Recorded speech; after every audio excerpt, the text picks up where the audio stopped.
देवाचा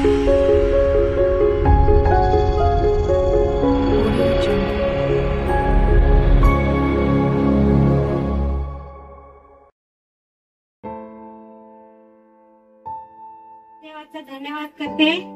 आज 8 दिवसा माझ्या मालकाला हृदयाचं ऑपरेशन करायला सांगितलं होतं आणि डॉक्टर बोलले ते खूप क्रिटिकल आहे आणि त्यांचा वाल खराब झालाय, फुफ्फुसाचा प्रॉब्लेम होता, अन्ननलिकाचा पण प्रॉब्लेम आहे।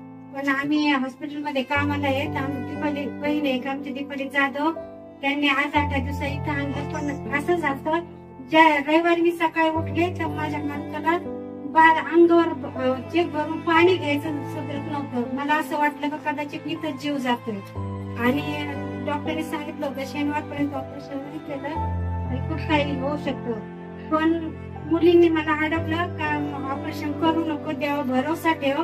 आणि तसंच दीपाली बहिणी तिने पण मला जास्त भरोसा केला का आमच्या पास्टरकडे चला म्हणून। आणि मला काही समजेना ऑपरेशन केल्याने जास्त होईल का इकडे गेल्याने जास्त होईल काहीच समजत नव्हतं। पण खरंच देवाच्या नावाला धन्यवाद देते। देवाने आज इथून गेल्यानंतर इथे आल्यानंतर प्रार्थना केल्यानंतर त्यांना इतकं आरोग्य भेटलं, ऑपरेशन करण्याची गरज पडली नाही, कोणाकडे हात पसरू दिला नाही।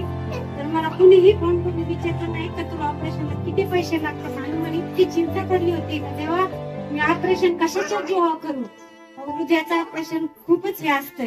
पण तरी देवाने मला पुन्हा पुढे हात पसरून नाही दिले आणि तिथून गेलं तिथं प्रार्थना केली पास्टरांनी, मी घरी गेले आणि एवढा विश्वास ठेवला, माझ्या सगळ्या परिवाराने इतका विश्वास ठेवला आणि त्या क्षणिक मी डोळे बंद करून आज माझ्या मला इतके म्हणजे इतके हे झाले देवापुढं का आज ते चालत आले आणि कसल्याही प्रकारे दम नाही, कसलाही थकवा नाही। त्यांनी बरं केलं, देवाच्या नावाला धन्यवाद।